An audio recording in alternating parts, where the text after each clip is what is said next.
हा. श्री गुरुभ्यो नमः. श्री हरे नमः.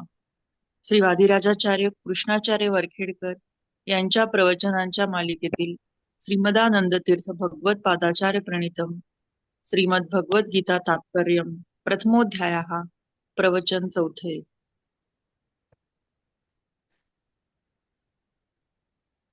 समस्त गुणसंपूर्णं सर्वदोष विवर्जितं नारायणं नमस्कृत्य गीता तात्पर्यमुच्यते. शास्त्रेषु भारतं सारं तत्र नाम सहस्रकं वैष्णवं कृष्णगीता च तज्ज्ञानान् मुच्यते अंजसा. श्री धृतराष्ट्र उवाच. धृतं राष्ट्रं येन सह धृतराष्ट्रः. धृत धारण केलेला आहे राष्ट्र ज्याने तो धृतराष्ट्र. धृतराष्ट्र शब्दाचा अर्थ आपलं हे जे शरीर आहे त्या शरीराला देखील आपण धारण केलेलं असल्या कारणाने आपण देखील धृतराष्ट्रच आहे. धृतराष्ट्र कसा आंधळा असतो त्याप्रमाणे आपण देखील आंधळेच आहोत. आपल्या शरीराच्या बद्दल आपण काळजी पूर्णपणे घेऊ शकत नाही. याकरता आपल्याला त्या शरीराची काळजी घेता येत नाही म्हणून आपण एक प्रकारचे आंधळेच आहेत असं समजून घ्या बरं काय. धृतराष्ट्र उवाच. धर्मक्षेत्रे कुरुक्षेत्रे समवेता युयुत्सवाः मामकाः पांडवाश्चैव किम अकुर्वत संजय. धर्म आचरण करण्यासाठी म्हणून कर्म आचरण करण्यासाठी म्हणून हे शरीर असते. शरीर माध्यम खलु धर्म साधन म्हणून सांगितलं सगळं शरीर आहे. त्या शरीरामध्ये असुर लोकही असतात, देवलोक देखील असतात. असुर लोक कशा असतात, सगळं माझं सगळं माझं सगळं माझं म्हणत असतात. आणि दुसरे जे लोक आहेत चांगले लोक देवता लोक ते सगळे पांडू स्वभावाने म्हणजे निर्मल स्वभावाने युक्त असतात. असे दोघ जण ह्या शरीरामध्ये येऊन काय केले, कशासाठी युद्ध करायची इच्छा केली ते सांगा विचारलं. मग संजय उवाच. सम्यक जयती इति संजय हा म्हणजे बुद्धी. प्रत्येकाची बुद्धी हीच कारण असते. काय त्या बुद्धीच्या जवळ जाऊन तर धृतराष्ट्र विचारतो. शरीरधारी व्यक्ती बुद्धीच्या जवळ जाऊन विचारत आहे. मग त्या संजय सांगायला लागला. संजय उवाच. दृष्टात पांडवानीकं व्यूढं दुर्योधनस्तदा आचार्य उपसंगम्य राजा वचनम ब्रवीत्.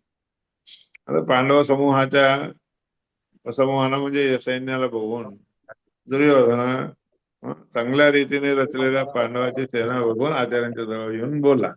जे बोलायला पाहिजे ते बोला नाही असं सांगायला. हे पांडुपुत्रांना आचार्य म्हणताना त्यांनी काय केलेलं आहे.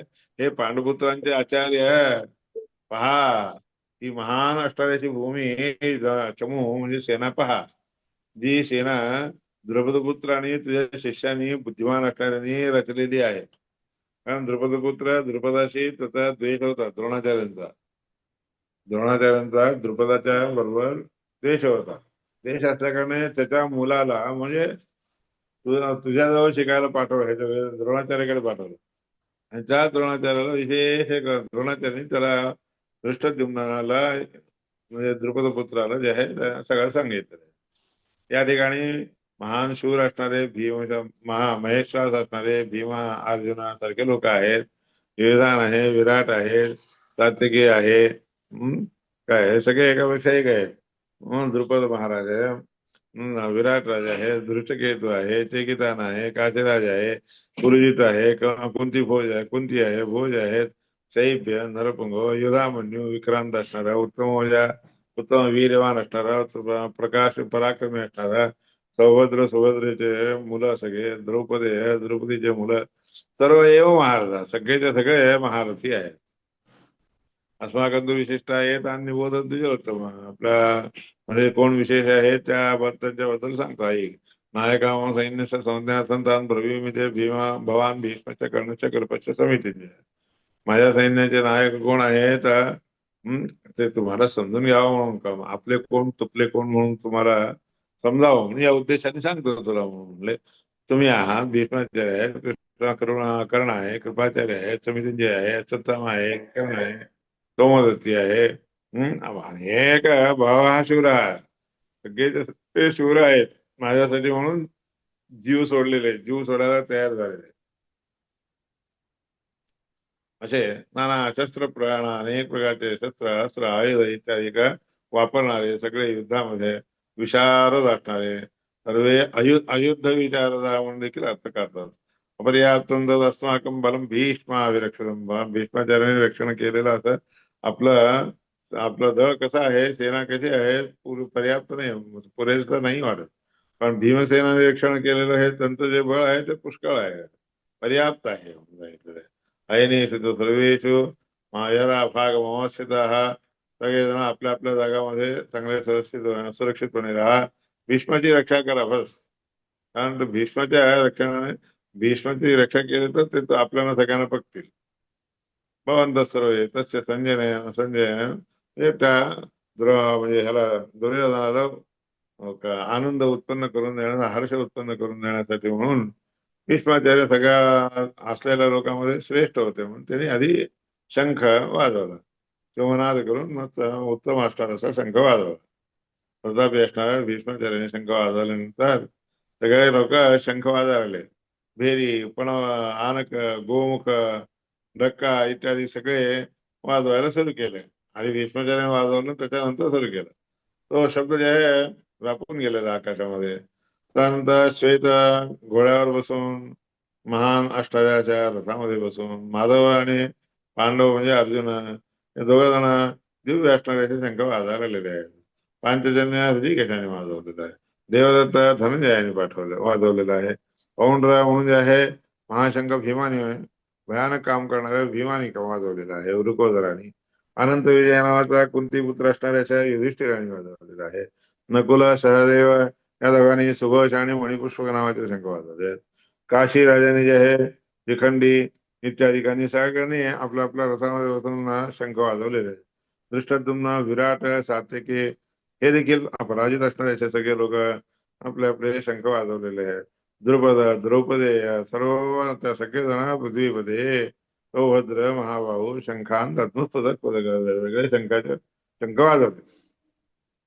तर घोषोधात राष्ट्रानं हृदयाने वेदारयत अवश्य पृथ्वीचे तुमलो नारायत म्हणून तो आवाज जे आहे धातराष्ट्रांच्या हृदयामधून म्हणजे दुमदमले आहे, दुमदुमलेला आहे, व्यापून गेलेला आहे. आकाशामध्ये सगळीकडे भरलेला आहे. पृथ्वीकडे देखील सगळीकडे तो शब्द आवाज यायला आलेला आहे. आता व्यवस्थितान दृष्टा धातराष्ट्रान कपिध्वज आहे, त्यानंतर व्यवस्थितपणे बसलेल्या उभ्या असलेल्या सगळ्या धातराष्ट्रांना कपिध्वज असणार असा अर्जुन शस्त्र सगळे घालायला म्हणजे वापरायला युक्त झाले असताना धनुष्य वगैरे सगळेजण सगळे धनुष्य बाण वगैरे सिद्ध करून राहत असताना पांडव ऋषिकेशाला हे वाक्य म्हणला. काय म्हणला अर्जुन ते सांगायला लागले. तेनयोरुभयोर्मध्ये स्थापयामेच्युत यावत् एतान्यान्य निरीक्षय युद्धकामान अवस्थितां, या दोन्ही सेनेच्या मध्ये माझा रथ आणून उभा कर. जोपर्यंत मी ह्या लोकांना चांगल्या रीतीने पाहून घेईन तोपर्यंत ठेव. सगळे कोण कोण युद्धाला आलेले आहेत, कोण युद्धाला नाही आलेले आहेत, सगळं मला कळून दे. मी कोणाशी युद्ध करावं, कोणाशी युद्ध करू नये हे देखील या संग्रामामध्ये कोणाशी युद्ध करावं काय नाही हे मला कळू दे. मी याप्रमाणे मला त्यांच्याकडे एकदा दृष्टी घालून बघू दे. हे कोण कोण आलेले आहेत ते सगळं कळून जाऊ दे. त्या धार्तराष्ट्राची दुर्बुद्धी असणाऱ्याच्या, धार्तराष्ट्र म्हणजे दुर्योधनाच्या, दुर्योधनाचं युद्धामध्ये चांगलं करावं म्हणून कोण आलेले, कोण चांगलं करू नये याचा विचार करणारे आहे ते सगळं मला कळू दे म्हणलं. मग संजय म्हणाले, संजय उवाच एव मुक्तो ऋषिकेशो गुडाकेशेन सेनयोरुभयोर्मध्ये स्थापितोत्तम असं म्हणून गुडाकेशाने सांगितलं असताना त्या दोन्ही सेनाच्या मध्यभागी रथ उत्तम असणारा रथ तिथं ठेवलेला आहे. भीष्म, द्रोण सगळ्यांच्या समोर सगळे लोक पाहत असताना त्या ठिकाणी म्हणाले, वाच पार्थ पश्चेतान वेतान करून श्रीकृष्ण त्याला सांगा, हे पार्थ पहा, हे सगळं कोण कोण कौरव सैन्याकडून आलेले आहेत, त्यांना सगळ्यांना पहा. त्या ठिकाणी अर्जुनाने सगळ्यांना पाहिलेलं. पितृगण असं पितामहान, पितृगण आहे, पितामहगण आहेत, आचार्य आहेत, मातुला आहेत, मामा आहेत, भाऊ लोक आहेत, मुलं आहेत, भावाचे मुलं आहेत, आपले भावाच्या मुलांचे मुलं देखील आहेत, सगळे सखीगण देखील आहेत, मित्र लोक देखील आहेत, सासरे आहेत, सुहृद आहेत, मित्रगण वारजणे युक्त असणारे होऊन आलेले आहेत. So दोन्ही सेनांच्या मध्ये कोण कोण कसे किती उभे राहिलेले आहेत पाहिले. तान समीक्षा त्या सगळ्यांना पाहून सकवून ते तो अर्जुन सर्वान बंधून अवस्थितान सगळ्या बंधू लोकांना येऊन उभा युद्धामध्ये येऊन उभा असलेलं बघितलं. कृपया प्रया विष्णूविषयी त्यांची जबाबदारी मोठी कृपा त्याला आलेली आहे. विषादपूर्वक होऊन याप्रमाणे बोलला. अर्जुन म्हणायला अर्जुन उवाच दृष्ट्वेमं स्वजनं कृष्ण युक्तं समुपस्थितं सीदन्ति मम गात्राणि मम पंचपरिशिष्टति. सगळ्या आपल्या लोकांना युद्धासाठी कोणी उभे आलेले बघून मला शोक दुःख इत्यादी व्हायला लागलेलं आहे. तोंड वाळून जायला लागलेलं आहे. शरीरामध्ये जे आहे थरकाप सुरू झालेला आहे. रोमहर्ष उत्पन्न व्हायला लागलेला आहे. गांडीवा हातापासून खाली घसरून जायला लागलेले आहे. त्याच्या माझ्या सगळ्या त्याच्या एकडून उष्ट झालेले आहे. मला इथं स्वस्तपणे उभा राहायलाही नाही गेलेलं आहे. मन दिग्भ्रांत होऊन गेलेलं आहे. अनेक प्रकारचे निमित्त मला दिसू लागलेले आहेत. विपरीत असणाऱ्याचे काय कारण दिसून यायला लागलेले आहे. मला हे सगळं बघून ते सगळ्यामुळे माझं चांगलं होईल असं कधी वाटत नाहीये. आपल्या लोकांना या युद्ध आहावे म्हणजे युद्धरंगामध्ये मारून मला काही सगळं चांगलं होईल असं नाही वाटत. नकांक्षे विजयन कृष्ण मला इथं मी जिंकावा अशी मला देखील इच्छा देखील होईन गेलेली. राज्य सुख हे देखील मला नको वाटायला असलं ते राज्य घेऊन काय करायचंय. असे भोग घेऊन काय उपयोग आहे. ज्या लोकांच्या बरोबर आपण खावं करावं ते सगळे नाहीच आहेत. याच्यामध्ये एक अंश त्यांच्यासाठी मला हे सगळं पाहिजे असते. त्या लोकांच्यासाठी म्हणून राज्य भोग सुख सगळ्यांना बरोबर मिसळून घेऊन करायचे ते सगळे मला इच्छा नाही आहे. तर हिमे अवस्थेचा युद्ध ते लोक तसले लोक माझ्यासाठी युद्ध करायसाठी येऊन उभा राहिलेले. आपलं सगळं चक्रा नाही प्राण सगळा सोडून दिलेला आहे. धन वगैरे इत्यादी सोडून देऊन उभा राहिलेले आहे. आचार्य लोक आहेत, पितृगण आहेत, पुत्र पौत्र इत्यादी सगळ्यांना मी पाहिलेले. मातुल आहेत, ससुर आहेत, पौत्र आहेत, शालक आहेत, संबंधी लोक आहेत. येताना हंतुम इच्छामी. मला ह्यांना सगळं मारायची इच्छा नाहीये बरं का. मी जरी मेलो तरी चालेल, पण ह्या लोकांना मारावं असं वाटत नाहीये. त्रैलोक्य राज्य हे तो हो किंवा नाही ते मोठ्या त्रैलोक्याचं राज्य जरी मला मिळालं असं किंवा त्या कारणासाठी असं तरी मी करायची इच्छा नाहीये. मला हे युद्ध करायची इच्छा नाहीये. मग असं असतं ना त्रैलोक्य राज्य सोडून भूमीच्या मग एवढ्या साध्या भूमीसाठी म्हणून मी एवढं करावं म्हणून मला वाटत नाही. आणि त्या धातराष्ट्र लोकांना मारल्यानंतर मग हे जनार्दन मला कोणती प्रीती मिळणार आहे. मला कोणतं स्नेह म्हणजे प्रेम मिळणार आहे. पापच मला मिळेल असं वाटायला लागलेलं आहे.